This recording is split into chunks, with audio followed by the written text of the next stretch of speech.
nous venons de mettre le corps de Christ dans son tombeau. Et voilà que je suis devant la porte qu'on a fermée et que j'en assure la garde.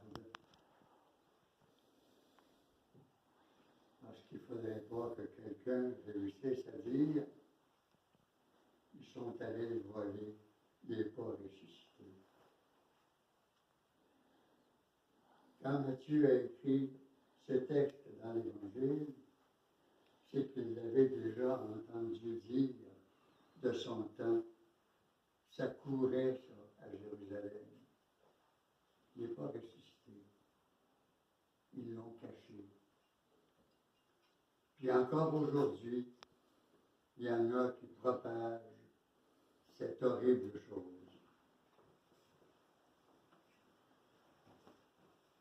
Qu'est-ce qui s'est passé? Quand on se pose la question, encore hier, j'en parlais avec quelqu'un, il était Dieu. Comment ça se fait qu'il est mort et puis qu'il a été mis au tombeau? Comment ça se fait? Est-ce que son âme a survécu? Où est-ce qu'est allée son âme? C'est son âme qui est allée aux enfers chercher Adam?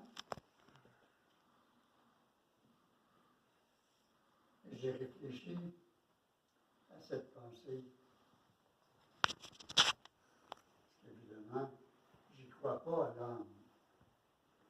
L'âme est une invention des Grecs, ce n'est pas une invention de la révélation biblique.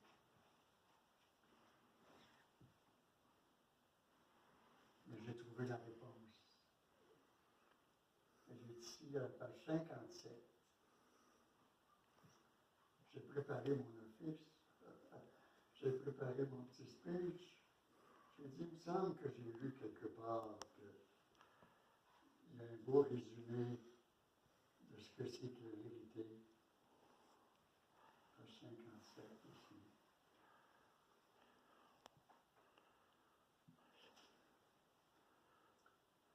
Au Verbe, la chair que tu avais assumée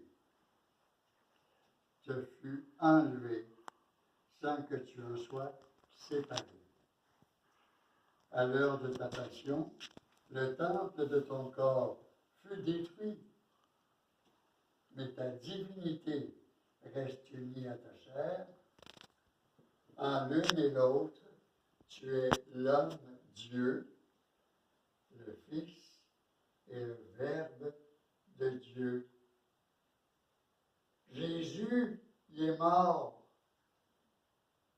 mais le Verbe qui l'habite est vivant. Il est éternellement vivant. Il fait partie de la Trinité. Et le plus beau, le plus riche de tout ça dans notre histoire humaine et chrétienne,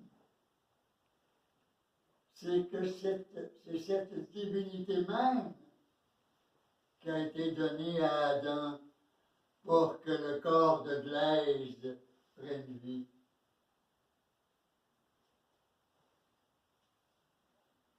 Nous allons mourir. Mais le Christ qui nous fait vivre, lui, il sera vivant. Et en lui, nous resterons vivants et nous ressusciterons pour l'éternité. Voilà la vérité. C'est compliqué la théologie, mais quand elle est simplement racontée comme ça dans un chant, parmi tant d'autres qu'on a oublié complètement qu'on l'a entendu, mais pourtant, il y a la richesse de la vérité est comprise dans nos offices. Une chose que j'avais lue en faisant ma démarche vers l'orthodoxie, c'était ça justement.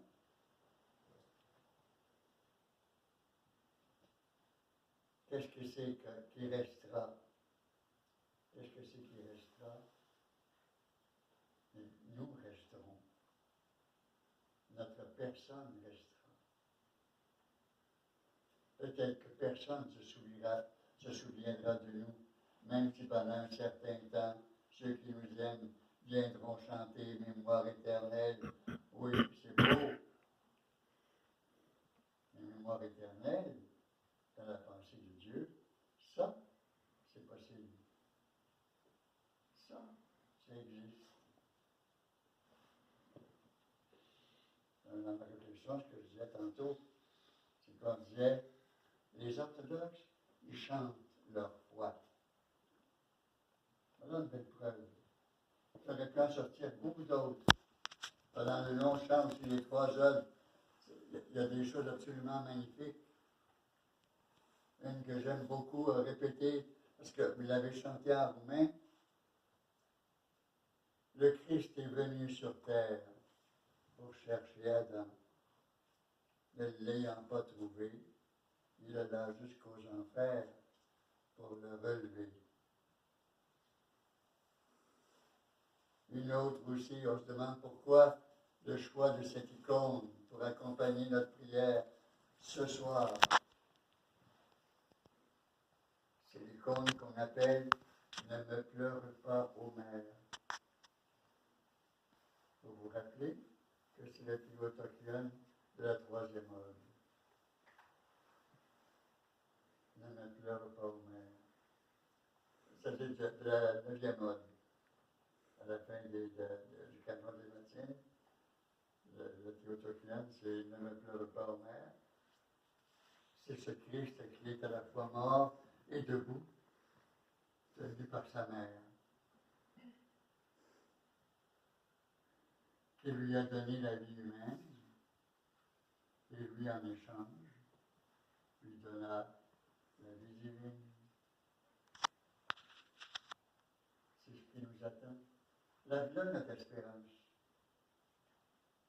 Lève-le. Alors, restons confiants. Demain soir, venez voir. Les nouvelles vont être bonnes.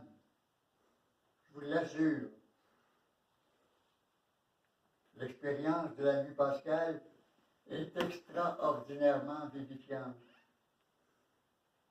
Ça vaut la peine de vivre juste pour ça. Bienvenue, venez à Dieu. Au nom du Père et du Fils et du Saint-Esprit. Amen.